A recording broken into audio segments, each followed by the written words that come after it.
जी, इस वक़्त मैं सी व्यू पर मौजूद हूँ। इस वक़्त सी व्यू पर जैसा आपने पहले आपको बताया था कि जहाज़ ये 21 जुलाई को आया था। आज 1 माह तकरीबन पूरा हो चुका है और आज 21 अगस्त है।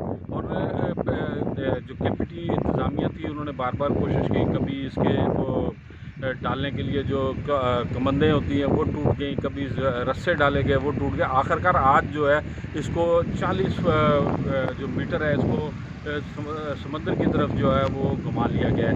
ये बड़ी कोशिशें करने के बाद जो है अब ये जहाज़ जो है कल जो है बहरी जहाज़ केपीटी की तरफ जो है चला जाएगा, क्योंकि इसके इंजन का भी मसला था, इंजन को भी इसको दुरुस्त कराया गया। इसके गियर का मसला था, गियर भी दुरुस्त कराया। इसके अंदर अभी भी जो है वो डीजल जो है इसको जहाज़ को चलाने के लिए आयल इस वक्त 90 टन मौजूद है। और इसके अलावा कल ये जब केपीटी जाएगा तो केपीटी इंतज़ामिया इनके जो वाजबात हैं वो लेगी, जितने दिन ये सी पे खड़ा रहा।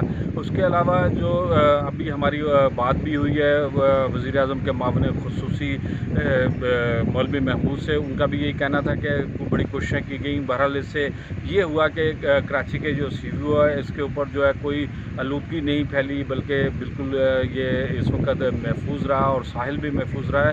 इस वक्त सूरत हाल यही है कि जहाज़ जो है कल सुबह 10 बजे फिर कोशिश की जाएगी और कल इसको निकाल कर जो है वो किमाड़ी जो है पोर्ट पर पहुँचा दिया जाएगा। और वहाँ पर इसके जो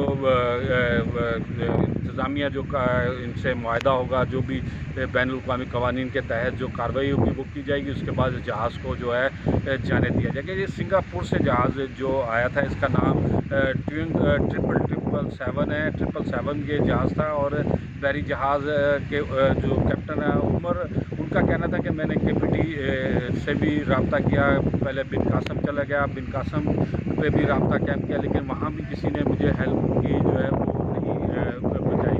लेकिन उसके बाद जो हवाएं तेज़ होने के बाद जो है ये जहाज़ चक्कर खाता हुआ यहाँ पहुँच गया और जिसकी वजह से ये सी व्यू के रेत के अंदर फंस गया था। लेकिन केपीटी इंतज़ामिया ने अपनी कोशिशें जारी रखी और इसको आज निकालने के बाद सीधा कर दिया गया। 40 मीटर इसको सीधा किया और कल जो है कोशिश करेंगे कि ये कल केपीटी पर